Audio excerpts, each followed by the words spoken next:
Pour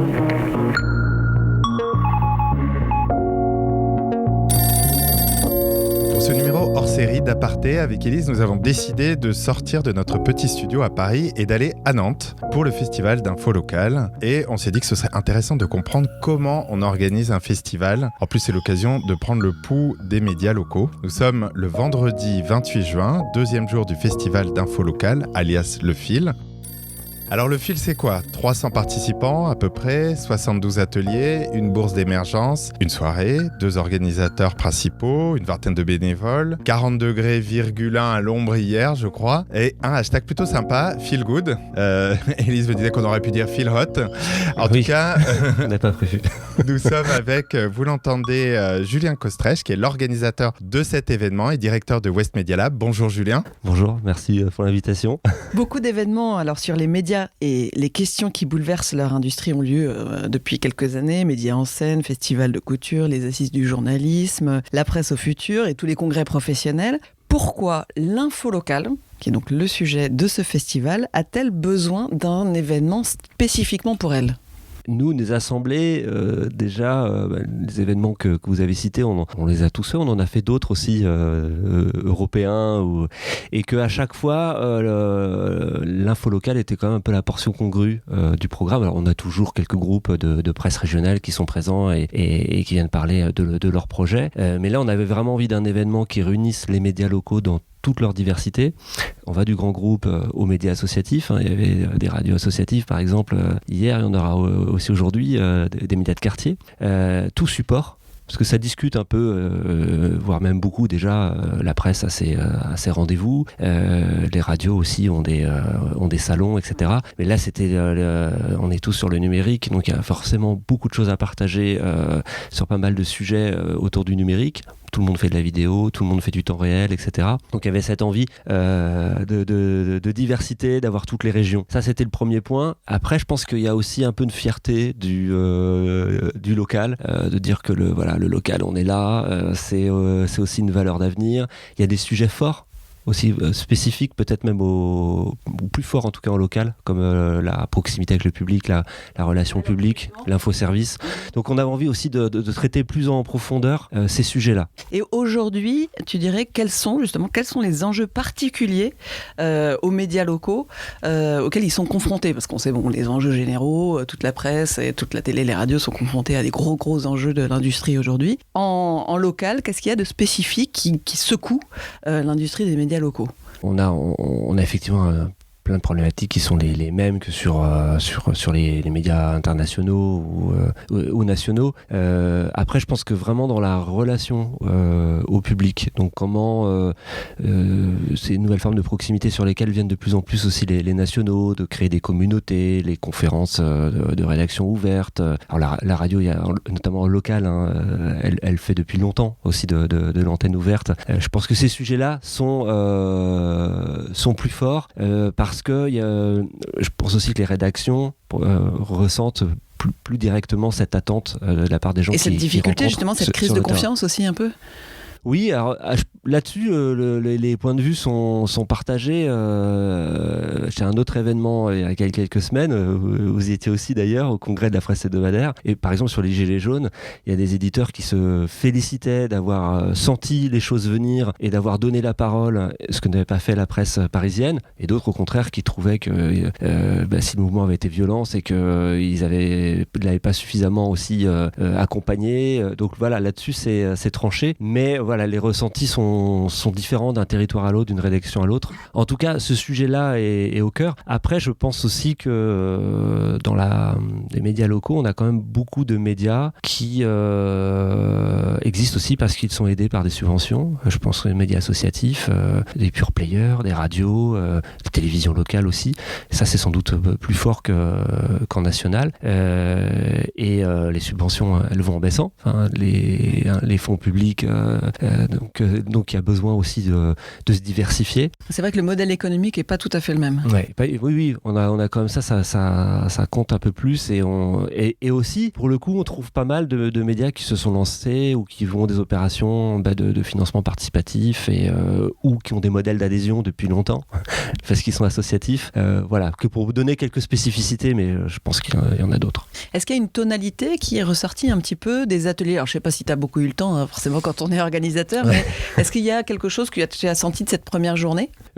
Hier soir, on avait la soirée du fil, donc tout le monde est venu prendre un verre, échanger. Et je pense que ce qui ressortait, c'est ce dont je parlais tout à l'heure, l'envie d'être ensemble, de partager, la fierté du local et de dire il y a quand même plein d'innovations et de projets aussi dans les médias locaux, et les gens ont fait des découvertes, et ça, peut-être que ça les a un peu surpris aussi parce qu'ils pensaient connaître l'info locale, mais on cherchait vraiment nous ce décloisonnement, comme on dit, faire éclater les silos, etc. Donc je pense que c'est ça qui est ressorti, et ce qu'on espère, on le verra je pense dans la durée, c'est que ça va faire naître aussi des collaborations, des partenariats. Il y avait des super projets, alors là je pense tout de suite au bureau local qui est un projet britannique où vraiment on outille les rédactions et on forme les rédactions locales pour qu'elles travaillent ensemble sur des enquêtes collaboratives, notamment à partir des données, etc.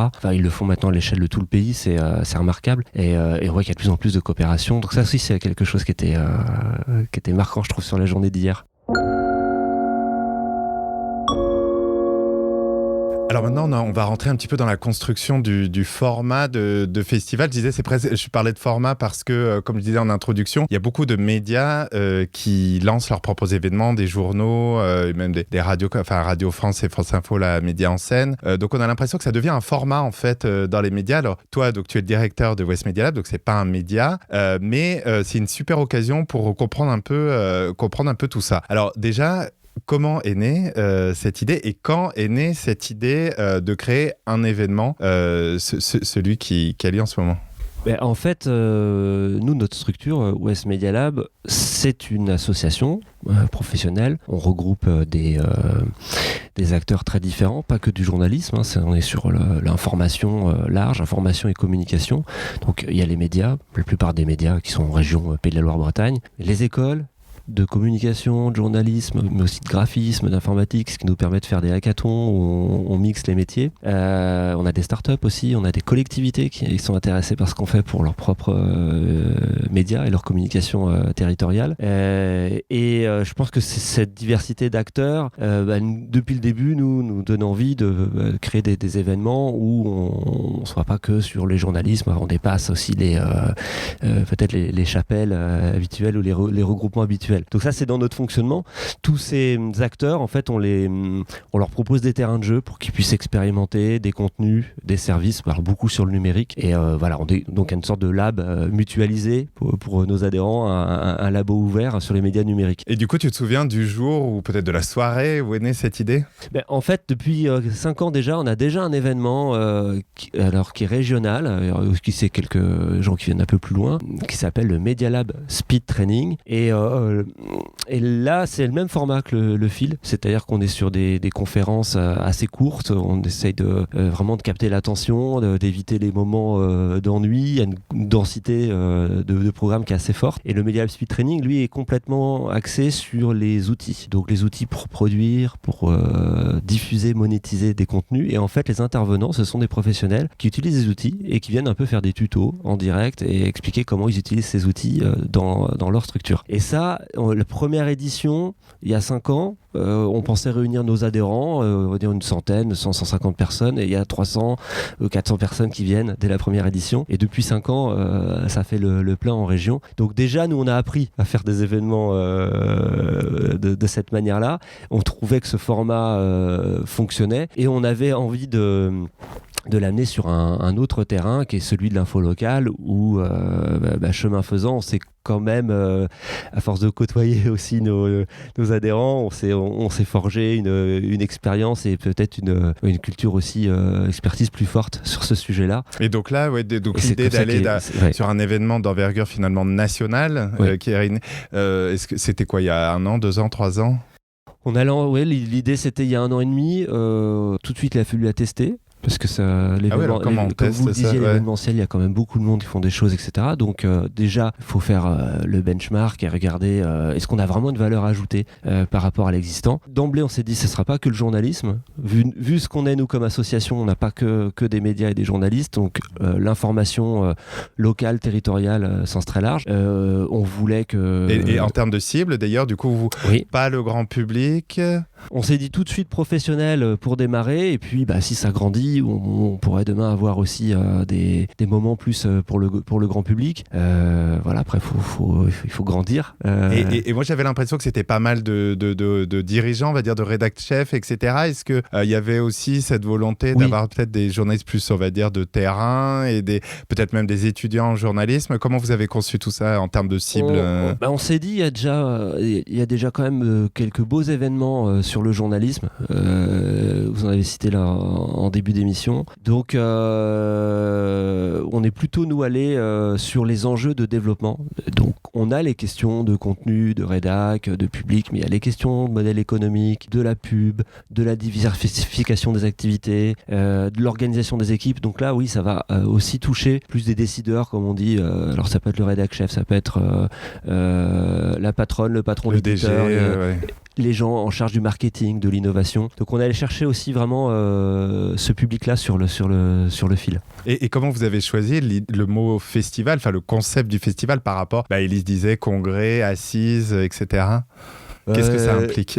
On avait envie d'afficher cette convivialité aussi qu'on doit trouver sur un festival. On fait ça le 27-28 juin. On a bien vu que l'été avait démarré. Alors je pense on va développer ça, mais on avait envie d'avoir une tonalité. On peut se restaurer sur place et qu'il y a des petites choses sympas, locales aussi à manger, d'avoir une soirée dans un lieu emblématique de la ville. Donc ça c'est des graines aussi qu'on plante, mais on veut garder cette dimension. On fait un break, c'est une pause, c'est le début de l'été, et comme on a plus sur peut-être des summer camps, et puis là le programme est pour 350 personnes. On avait déjà beaucoup de choses, mais en se développant avec plus de monde, on peut aussi avoir des moments plus d'ateliers où on travaille vraiment des sujets concrets pendant 2 heures en petits groupes. Voilà un peu la direction que ça peut prendre. Puisque vous avez l'expérience justement de l'organisation de ce genre d'événements, c'est quoi la clé? C'est quoi le plus important? C'est la communication, c'est le marketing sur l'événement, c'est le choix de la date, du lieu? Qu'est-ce qui fait que le festival de l'info locale sera réussi? Tout ça, je sais pas exactement. Le lieu, oui, c'est important. La date, ça a été un peu dur pour nous cette date parce que c'est une période aussi. Il se passe beaucoup de choses. Et de séminaires aussi, beaucoup. Ouais. Donc, on a des groupes de presse qui seraient bienvenus, mais c'était compliqué. Ils avaient mobilisé leurs équipes au mois de juin ou même la même semaine. Donc ça joue. Je pense la ville. On a parlé du lieu, le Média Campus, c'est vrai que le bâtiment il est chouette, il se prête vraiment à ce type d'événement, mais Nantes est attractive aussi, donc ça peut être une destination aussi on a des gens qui restent le week-end derrière, ou qu'on peut profiter pour rajouter une journée et visiter la ville, et là pour ça on a un bel atout, et en plus il y a un super écosystème numérique à Nantes, et on en profite. Je vois sur les 20 startups qui sont présentes et qui viennent pitcher leurs solutions, il y a beaucoup de startups de la région, donc tout cela ça joue. Le prix aussi. Nous, dans notre modèle, on voulait d'emblée ça repose aussi sur cette jambe-là, et donc que les professionnels y contribuent. Si on met tout sur le sponsor et les subventions, je pense qu'on est soumis à beaucoup plus d'aléas. Donc, on voulait vérifier aussi que les professionnels étaient prêts à payer pour... Et alors ? Et alors, ils le sont plus ou moins parce que dans l'info locale, peut-être qu'on voit moins aussi sur des événements pro que dans des médias nationaux, parce qu'il y a beaucoup de médias, des TPE, des PME, des petites structures associatives, et quand on rajoute auprès du billet l'hébergement, etc. Donc là, c'est aussi quelque chose qu'on doit travailler. On a fait, comme on dit maintenant, du early bird pour les gens qui ont pris très tôt. Des partenariats, vous avez fait aussi? On a des partenariats, et heureusement qu'ils sont là aussi, les partenaires, parce que c'est c'est un gros tiers du financement. Alors de justement, l'événement. est-ce que tu peux nous parler un petit peu du financement ? Oui, tout à fait. C'est un événement qui a à peu près 120-130 000 euros de budget, qui repose sur la billetterie pour un tiers à peu près. Le sponsor, c'est un gros tiers. Et donc, on a à la fois des entreprises privées ou tech comme Google, Outbrain, Orange, Syllabs, qui fait les robots rédacteurs. Et puis, on a des entreprises aussi qui travaillent avec les médias locaux, plus du territoire, qui sont reconnus dans les valeurs de proximité. C'est le cas de la Caisse d'épargne ou d'Orange. Et puis, ça c'est pour les privés. On a un soutien aussi des collectivités locales, donc la région, Nantes Métropole, et puis un petit peu la DRAC. Ça c'est le troisième petit tiers. Donc voilà comment on finance et on essaie d'équilibrer. On n'en sera pas loin une première édition. Est-ce que tu es satisfait bon, il reste encore une journée, mais de du format que vous avez choisi, parce que pour ceux qui ne sont pas là, c'est une succession assez rapide d'ateliers courts d'environ 30 minutes, ce que tu as dit, mais surtout qui sont en parallèle. C'est-à-dire il y a 3 salles, enfin une agora et 2 salles, donc les gens doivent choisir, on voit à la fin de chaque session les gens sortir, se précipiter à l'autre salle. Est-ce que tu penses que c'est une bonne... C'est ce qu'on fait sur le Media Lab Vitrine depuis 5 ans et les gens adorent ça. Ils sont un peu rincés aussi à la fin de la journée, même quand il fait moins chaud. Mais parce que ça crée du rythme, les intervenantes vont vraiment aller aussi à l'essentiel.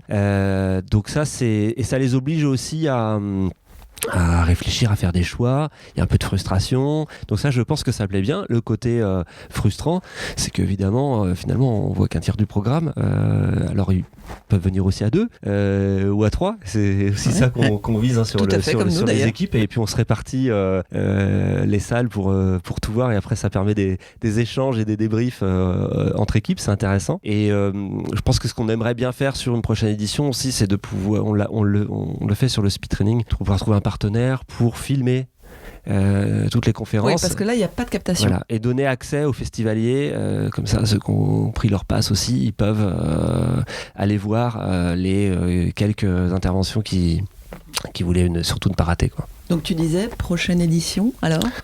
C'est trop tôt, c'est pas encore calé. C'est possible que ce soit dès l'an prochain.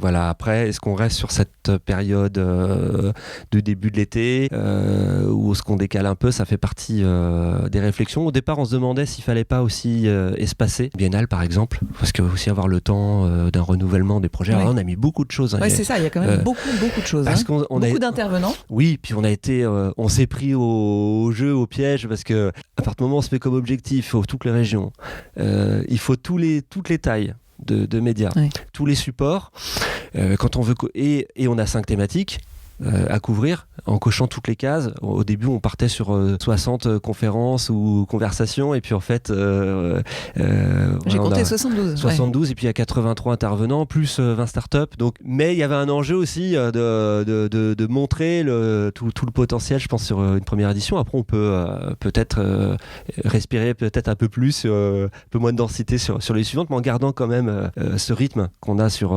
ces événements. Merci beaucoup, Julien, d'avoir trouvé un petit moment en plein cœur de cet événement où forcément tu es appelé de partout. On va te laisser retourner à l'événement. Merci à vous. À très bientôt. Nous, plus que jamais, avec Élise, qui était aux manettes, c'est elle qui a assuré aujourd'hui tout le système de régie de micro, etc. Elle est super forte. Mais on est à l'écoute de vos retours. C'est comme ça qu'on progresse. Donc pour nous, le mieux, c'est de nous contacter via Twitter, @elisco avec un Z. Et moi, c'est XJBDX. On vous souhaite une très bonne écoute. Salut Élise. À bientôt. Si tu veux, je le referai. Ouais, t'es obligé de crier à la fin. Ouais. Non, ça va.